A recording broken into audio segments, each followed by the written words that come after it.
Let's get it. Halo Firefight.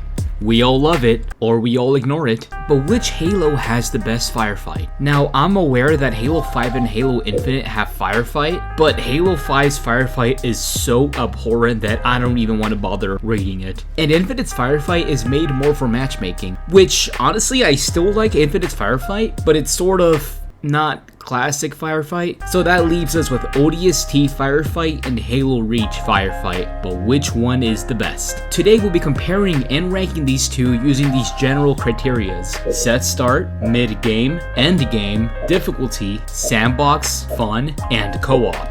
I will also be playing on the MCC and playing whatever the MCC considers as classic. I will also be playing solo, as some of the points I make can be different if you're playing co-op or not. Also, no glitches, no haram.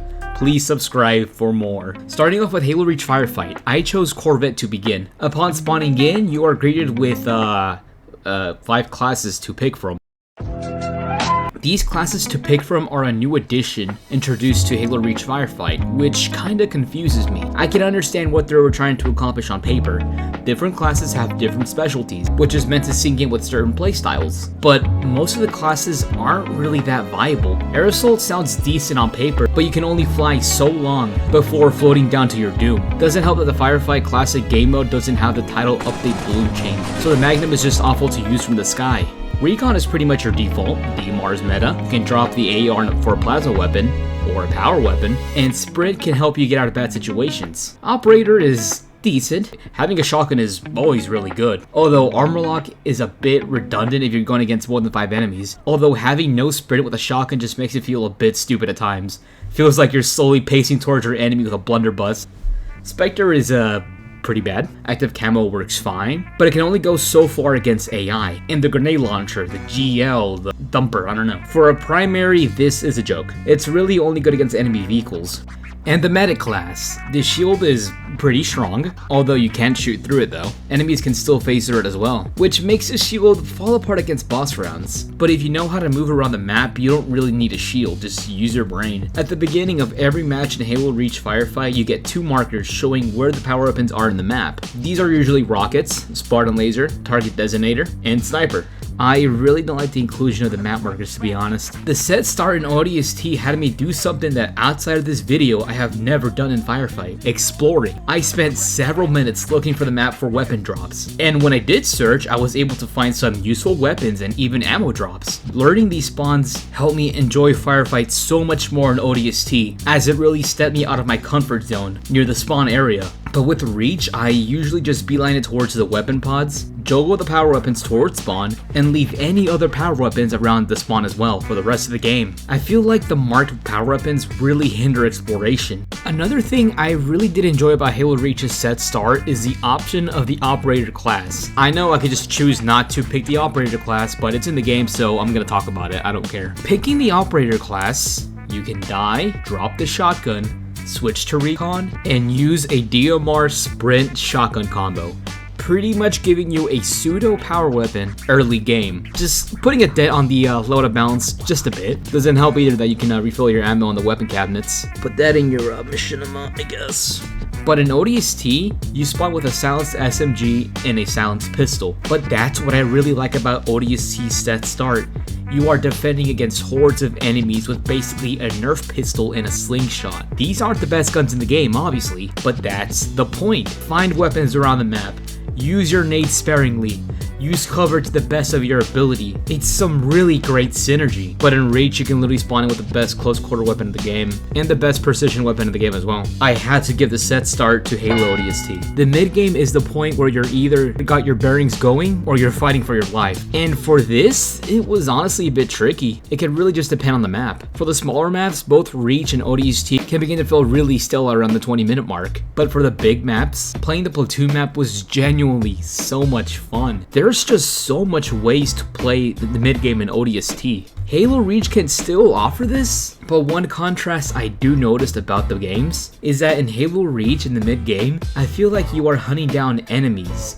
but in ODST you are being hunted. I know, Spartan versus ODST comparison, wow. Who would have thought the Super Space Marine would be stronger compared to the 5'6" person, man. You can talk about your OCs in the comment section. I caught myself playing more chaotically in Reach, since you get several get out of jail cards, which allowed me to play more brain dead. I was searching for enemies constantly, not defending against them, but hunting them. Having sprint, DMR, and shotgun made me feel like that one scene with Mikasa when she was like on the galaxy gas or whatever. Now ODST, I was not playing brain dead at all. I was constantly thinking what to do next, and if I'm in a good position to survive the next round. After all, the limited movement in the weapons can only get you so far. I was in a brute round, using a plasma rifle and pistol, but oh no, a hunter round is next. But luckily, I remembered that I left some rockets near spawn. Thanks to my power of thinking, I was able to survive the hunter round with ease. ODST gets the mid game point. Near the 40-minute mark, you kinda just want the game to end, but which one does the late game better?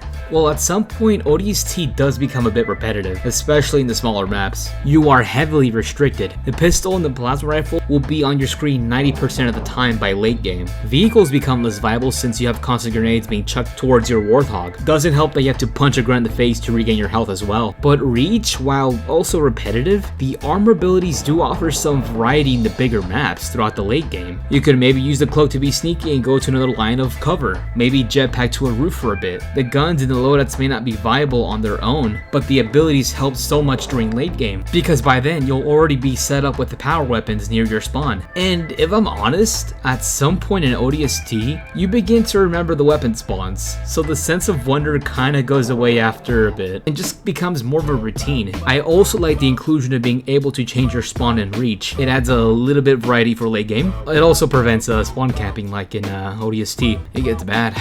So late game goes to Halo Reach.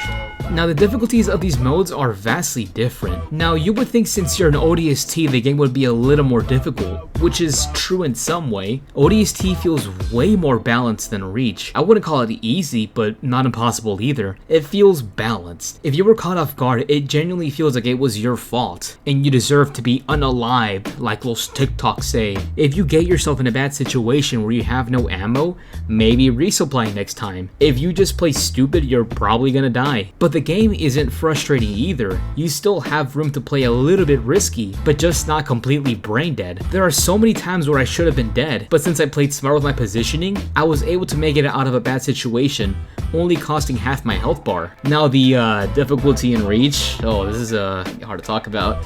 Okay. The difficulty in Reach confuses me a lot. In one hand, Halo Reach feels easy since you have so many get out of jail cards to your disposal, as well as the existence of the DMR. But at the same time, Halo Reach has some dumbass Halo 5 bullshit. Some of the spawns are confusing. Why are we dropping a Wraith in the small map? What the fuck? And the wave balance doesn't feel gradual at all. On one round, I was falling asleep because Jackals in Reach have the IQ of the average likes on a Halo post on Twitter, and not even a minute later I get blown up by a fuel rod cannon. The balance is all over the place. I never get a sense of accomplishment. It's always just wow, that was one wave, or it's fuck this stupid ass wave. Overall, I gotta get this point to ODST. Now the Sandbox. I'm gonna sound like a big hypocrite here for all the shit I've been talking on Reach. Comparing the sandboxes, I prefer Reach. Yeah, the DMR is a laser. You can already see the weapon spawns and the lack of even starts mercs balancing, but it's just fun. Like if we were just to throw the balance off to the side,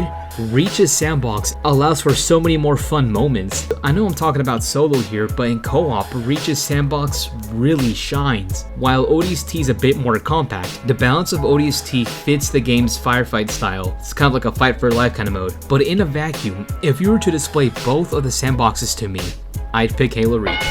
Fun. Now, while being very subjective, I feel like both ODST and Reach have different kinds of flavors. Reach, with its more chaotic sandbox, feels more like a score attack mode, which is ironic to me because that already exists as a preset mode, but whatever. I just find myself playing more stupidly and messing with the sandbox and AI in Reach. While in ODST, I get more bunkered down and strategize how to survive the next round, which both flavors could be fun. A similar comparison of what I'm talking about is like zombies. Cold War Zombies is very arcadey, easy, and leaves room to experiment with stupid combos. But World at War is very survival oriented and leaves very little room to experiment with a fucking double barrel shotgun. Both of them are really, really good, but who would I say is the winner?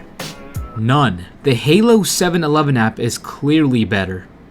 Thanks for watching. Developers of Halo 4 King of the Hill for iOS, Android, and Windows 8 mobile devices.